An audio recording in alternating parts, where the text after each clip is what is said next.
so we don't want to waste time. Thank you.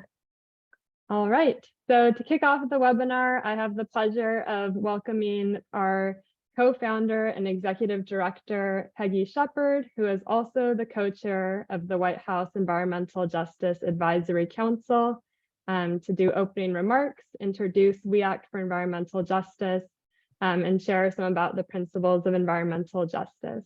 So with that, Peggy, I will turn it over to you. Well, thank you, Astrid. Good afternoon, everyone.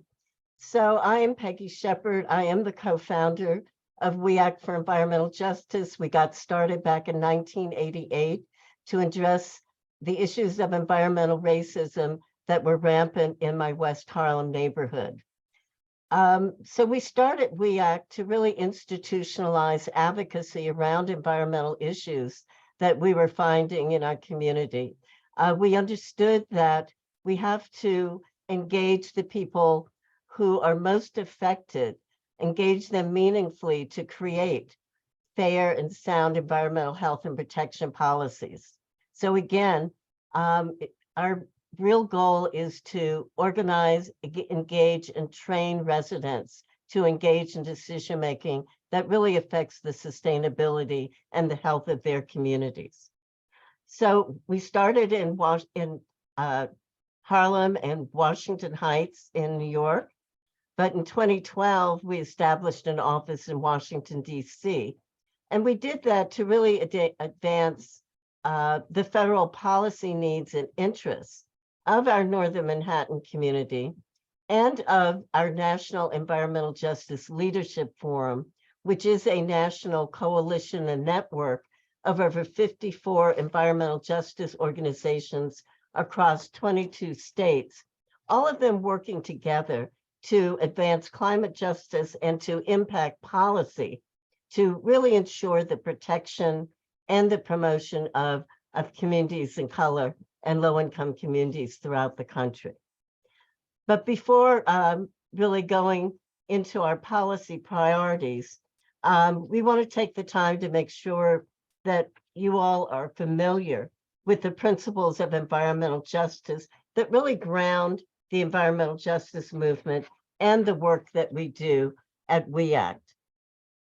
So this is a photo of one of the key panels at the first National People of Color Leadership Summit in 1991 in Washington, D.C. And at that event, we adopted 17 principles, which began with this preamble that we, the people of color, gathered together at that summit to build a national and an international movement of peoples of color to fight the destruction and the taking of our lands and communities. And we talked about establishing our spiritual interdependentness to the sacredness of Mother Earth and to respect and celebrate each of our cultures. And so again, we began to, over the course of 3 days, develop and vote on principles of environmental justice that we would really begin to live by. So as our federal policy staff discuss some of our policy priorities, they will share how those priorities and how the principles of environmental justice are guiding the advocacy that our team does at the federal level. And we encourage each of you to, become familiar with each of the principles and consider what you can do to better advance environmental justice and the work that your office is doing. But, we're really excited to be hosting this briefing on the 29th anniversary of the signing of the Executive Order 12898, signed by President Bill Clinton, February 16th, 1994. And as you can see, the executive order did a number of things. It worked to identify and address the disproportionately high and adverse human health environmental effects of federal actions on minority and low-income populations. It really exists to develop a strategy for implementing environmental justice, to promote non-discrimination in federal programs that affect human health. And it also, excuse me, it also created an interagency working group on environmental justice. That, that executive order is historic, and it was the first major federal action to recognize environmental justice. The executive order also created increased attention on environmental justice communities and concerns, which really created a ripple effect of action on the federal and state level. For example, the EPA's Environmental Justice Small Grants Program was founded a few months later in 1994, and CEQ, White House Council on Environmental Quality, cited the executive order when they released their guidance on environmental justice for the National Environmental Policy Act, or NEPA. But however, the executive order has primarily resulted in non-binding guidance, and it doesn't give authority for harmful projects to be denied on the basis of disproportionate harm.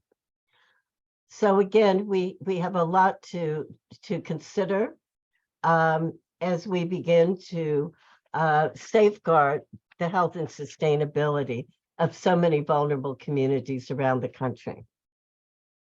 So I want to thank you for joining us today, and I want to turn it over to Dana Johnson, who I know a lot of you know.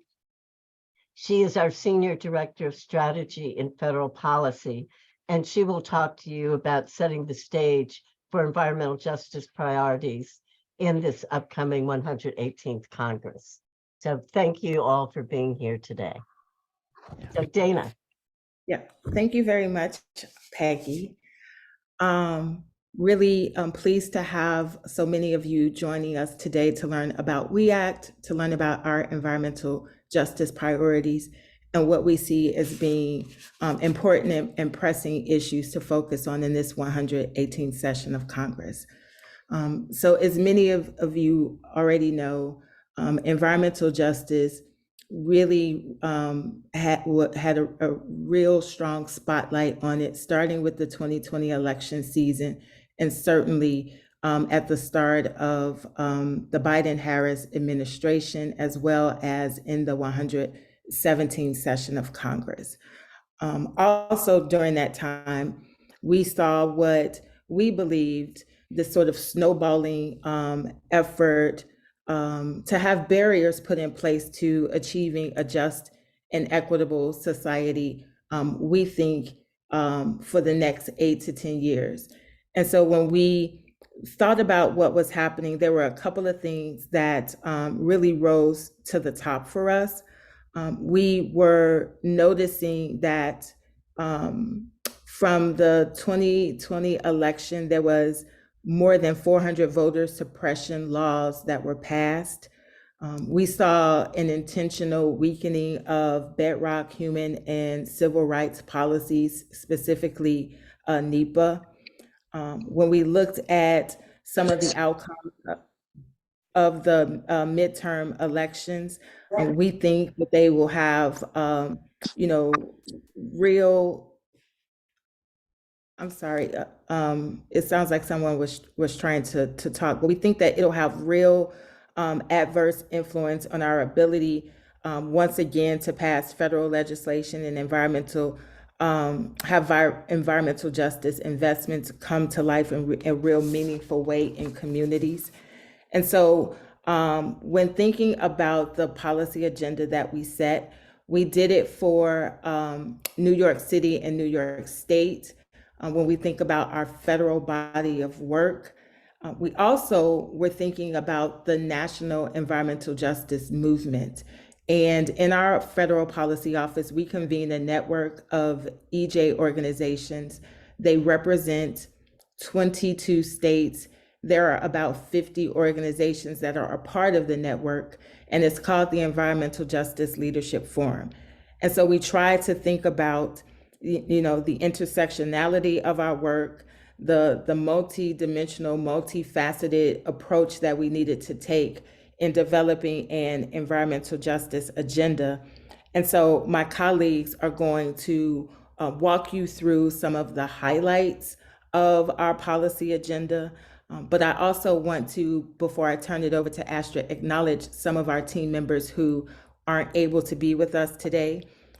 Some of you may know Anastasia Gordon. She serves as our Energy and Transportation Policy Manager. We have added a new team member, Jasmine Jennings, who is an attorney and is focused on our work with FERC and ensuring that we advance clean electricity in an equitable way, but that we also are, smart and making great policy decisions when it comes to gas infrastructure and its build out. And also Ewa Vosper, who works with us in the space of toxics and does a lot of our lead work, our EPA work, and our Beauty Inside Out campaign, which is focused on protections in the products that are used for hair, personal care, and beauty. And so looking forward to digging into this agenda, answering any questions that you may have, and I'll turn it over to Astrid for the next step. Thank you, Dana. I appreciate you kicking us off there. So to kind of move forward, I want to continue the thread of discussing the anniversary of the Executive Order 12898.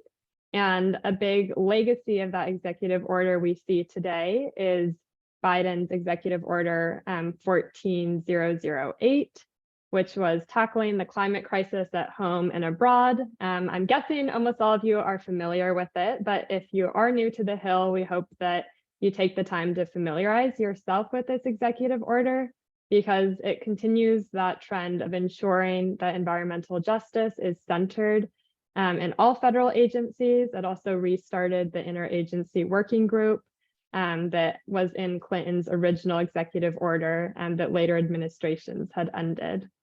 So the executive order did a lot of different things, but today I just want to focus on a few. One of them was the establishment of the Justice40 Initiative. Many of you probably know, but the Justice40 Initiative directed federal spending in environment and climate, among other areas, where 40% of those benefits must go to so-called disadvantaged communities. We know a number of our Environmental Justice Leadership Forum members have discussed they don't appreciate being called disadvantaged communities because it overlooks a lot of the vibrancy and resilience within the communities. So we also encourage you to try to use other terms as well, like, frontline communities or the communities that have historically faced systemic disinvestment. So as part of the work that WEACT has done on this Justice40 initiative, we launched a campaign called the Justice Forward campaign that aims to educate, empower, and engage stakeholders in all levels of government, as well as environmental justice organizations, to actualize the potential of the Justice40 initiatives and those investments that are going towards communities that need them most. So we have been doing a series of tours across the country. We started off with tours in Houston and Austin, as well as New York City, and have had strong engagement from the federal family, including DOT, DOE, EPA, FEMA, HUD, and CEQ. So we look forward to further engaging members of Congress, including hopefully some of you all on these calls, if we have tours coming to your districts. So in terms of uplifting environmental justice principle, I want to discuss a bit the 12th principle, which affirms the need for urban and rural ecological policies to clean up and rebuild our cities and rural areas in balance with nature, while honoring the cultural integrity of all our communities and provide fair access for all to the full range of resources. So with the historic investments that have come through the Inflation Reduction Act, and with a lot of those being directed specifically towards EJ, as well as the combined incentive from the Justice40 Initiative. We're really hoping that this is a shift where there's this focus and funding that allows the cleanup of cities and rural areas. For instance, like the Reconnecting Communities program from DOT that will work to repair past harms and systemic disinvestment, and hopefully be able to revitalize these communities in a way that preserves their cultural integrity and is not, further worsening or perpetuating environmental harms and environmental racism. So to hone in a little bit more on the Inflation Reduction Act, so you can advance to the next slide, please. We had a lot of funding investments come through the Infrastructure Investment and Jobs Act, as well as the Inflation Reduction Act from last Congress, and are really asking your offices to do what you can to ensure that environmental justice is centered as these programs roll out, and that these benefits really are reaching the communities that need them most. So what some of that can look like is advocating with state and local governments to ensure that these real benefits flow to communities, since we know that a lot of the funds will go through formula funds or have to be distributed through state governments, and oftentimes there is different hurdles based on each state. In addition, we really hope your district offices will support community groups and uplift existing community solutions that are in your districts to ensure that these community solutions are centered. And in that vein, throughout these, in protecting workforce development and community engagement, as well as reducing barriers to program access, are just critical threads. And I also want to flag that last year, WEACT released a community engagement issue brief. So we really hope that you take the time to review that so you can share what real community engagement looks like in centering environmental justice. In addition, I just want to flag that the Inflation Reduction Act and Infrastructure Investments and Job Act also contain provisions that will be really harmful to communities of color and areas of low income. So we ask your offices to continue to be advocating for really strong guardrails and protections on communities that are most impacted by industry and extractive industries and pollution. So we are really hopeful that the mandated funding for false solutions like carbon capture and sequestration are deployed in the way to be as protective as possible of communities, and hope that your bosses will join us in making that ask. So with that, I will turn it over to my colleague, Manuel, who works as our environmental justice research analyst. Thanks, Astrid. So we recently performed an analysis on the climate and economic justice screening tool that we've sent out. If your office has not received that, we're more than happy to send it on and talk to you about it. But just to go over some of the top line points on what we found, approximately 2/3 of the 15 million people that were added in the most recent iteration were non-Latino white. And so this increases the pool of white people within the disadvantaged communities, and it dilutes the impact that any future funds might have on communities of color. We also found that redlining had very little impact, adding in only 9 census tracts out of 4,000 that are able to be added in. So we're hoping for better implementation of that in future CJIS methodologies. And probably most importantly, we found that Black persons living within CJIS identified communities were twice as likely to live in areas that had an increased level of environmental burden. CEQ just recently released guidance on how federal agencies can implement the CJIS, and they did provide leeway for agencies to consider cumulative burden in prioritization of benefits from Justice40. What we'd ask of congressional offices is that you advocate for federal agencies to use that leeway and actually account for the extra burden that many communities of color are disproportionately carrying, and also to advocate for CEQ to make it a part of their complete methodology. We'd also ask that you look through the tool and identify any communities within your district that you feel face, high levels of burden, but aren't necessarily selected by CJIS. And so with that, I'm going to go ahead and hand it off to Nadia, our Government Affairs Manager. Okay, good afternoon, everyone.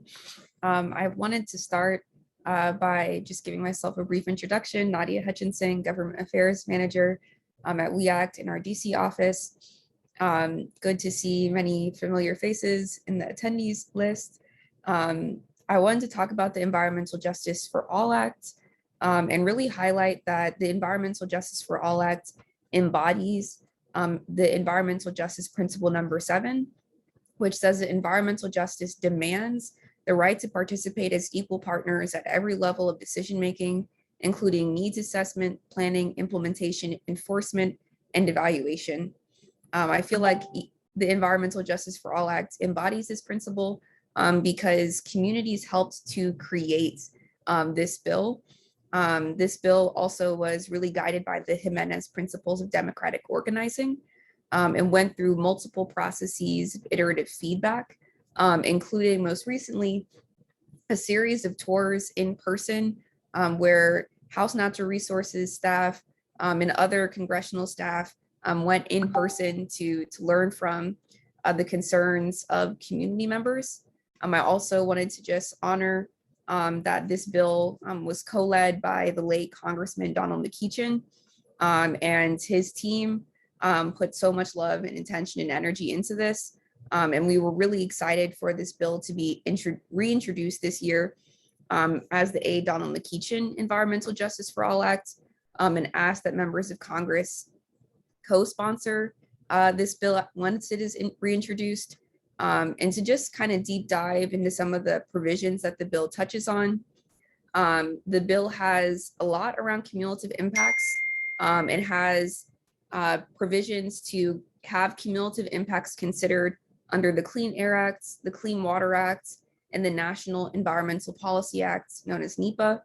And just to kind of explain what cumulative impacts are, cumulative impacts is really a consideration of all pollution sources in an immediate area and the ways that they might be impacting air, water, and soil, as well as human health.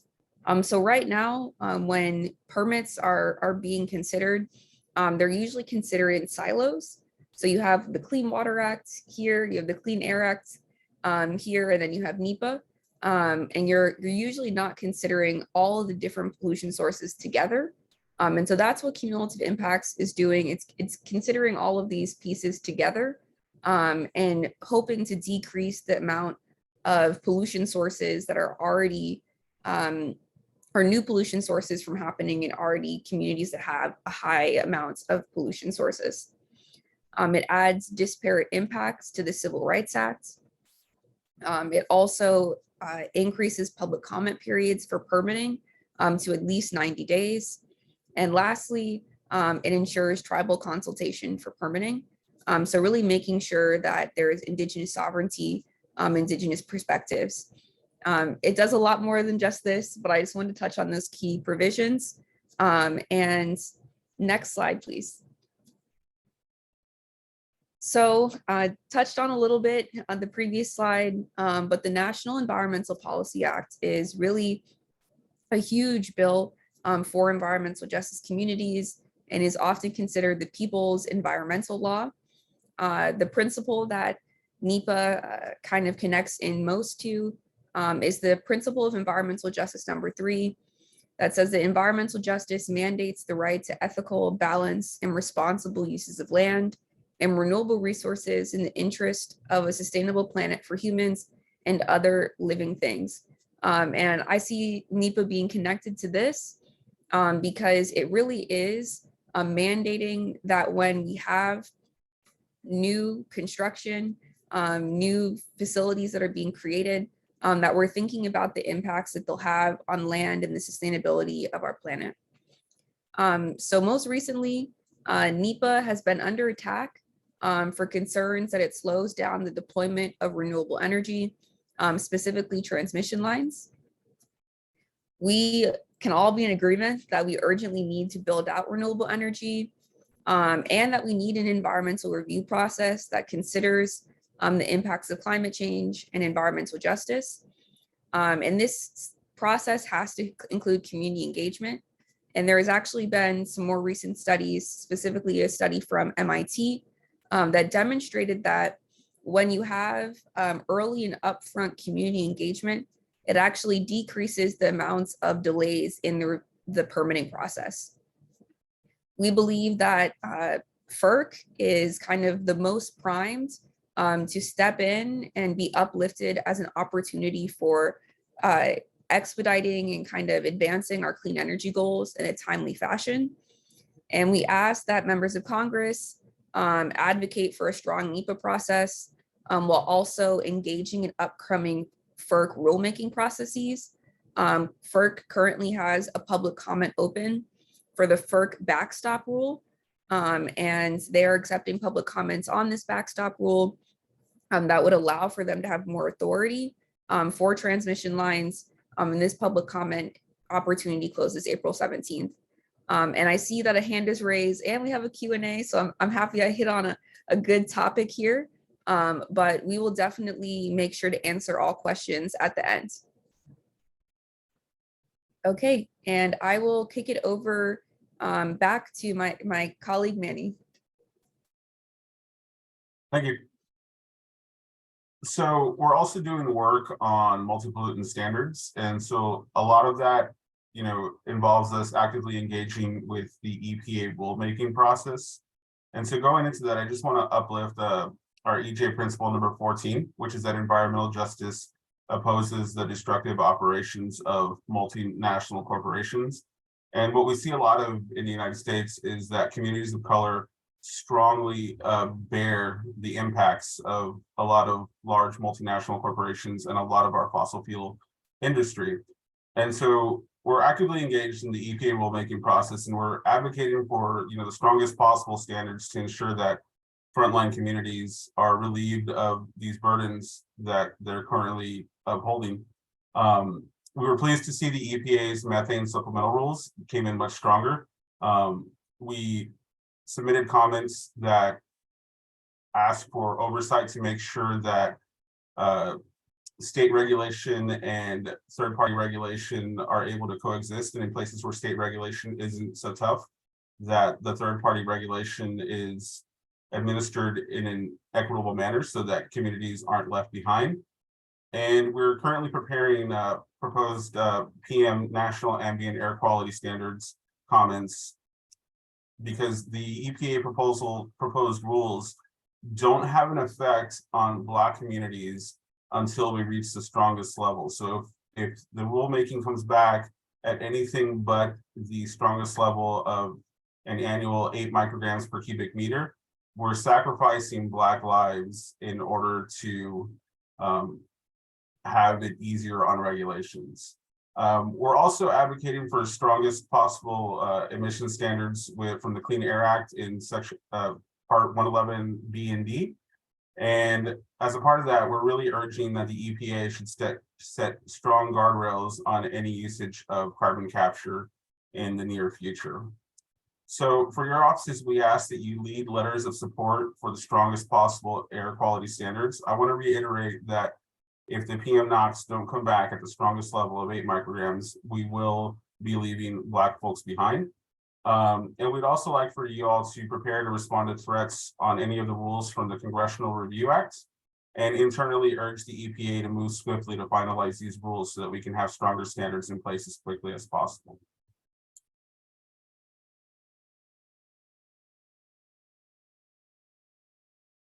And with that, I will go ahead and hand it back to Annika, or hand it over to Annika. Hi, everyone. I'm Annika Larson. I'm the Federal Policy Associate here at WEACT. And we have been working a lot with healthy homes. And one of that is an out of gas in with justice study that we've recently had released. But before sharing about our study, I just want to uplift environmental justice principle number 2, which demands that public policy be based on mutual respect and justice for all people, free from any form of discrimination or bias. It is very important to keep this a center of focus when hearing about our study, as gas stoves have more health impacts in homes that are older, poorly ventilated, dealing with mold, lead, pests, and other toxins, inadequately heated, which leads to people using ovens for heat. And with all that in mind, low income and communities of color are more likely to live in housing with these conditions. Additionally, living in a home with a gas stove can also increase a child's risk of developing asthma by 42%. So with that in mind, the Out of Gas In with Justice pilot is the first study of its kind to focus on the effects of residential cooking electrification with tenants in place in a public house setting. The Out of Gas In with Justice pilot reported on the health and social impacts of transitioning from a gas to induction stove through 3 tests: long-term kitchen air monitoring, controlled cooking tests, and stove usability focus groups. Over a 10-month monitoring period, households with induction stoves experienced a 35% reduction in daily nitrogen dioxide concentrations compared to those using gas stoves when controlling for temperature and apartment level factors. This is notable as apartments with gas stoves were found to be exposed to 24-hour nitrogen dioxide levels that exceed the World Health Organization's 24-hour recommended limits. The EPA has 1-hour nitrogen dioxide guidelines for outdoor air quality, and it's notable to note that they don't have any at all for indoor air quality. And the homes that were monitored with gas stoves exceeded that level inside of their homes by 1 hour every day, which you can see also in the photo. And so meanwhile, in the homes with induction stoves, the 24-hour nitrogen dioxide levels were below World Health Organization guidelines, and homes experienced basically no time when they were above the EPA's 1-hour guideline. These findings are significant because nitrogen dioxide can cause damage to the human respiratory tract and increase the likelihood and severity of asthma, and only gas stoves emit nitrogen dioxide. So we know better technology exists, and we even found that participants in our study really loved their induction stoves. So these are a very, very viable option. And they didn't ask for their gas stoves back. And they also saw health symptoms improve. So our pilot does confirm that decarbonization in residential buildings is key to realizing a healthy home. So we hope that you will uplift our study's results as the national discourse around gas stoves will continue to increase. It is important that the health benefits remain central to this dialogue in the face of strong rebuttals. WEACT is pursuing electrification with varying relevant agencies, and so we'd be very grateful if you showed your congressional support with this. With that, we have concluded the briefing portion, and we can move to the Q&A portion. Thank you, everyone. So once again, feel free to put questions in the chat, or if you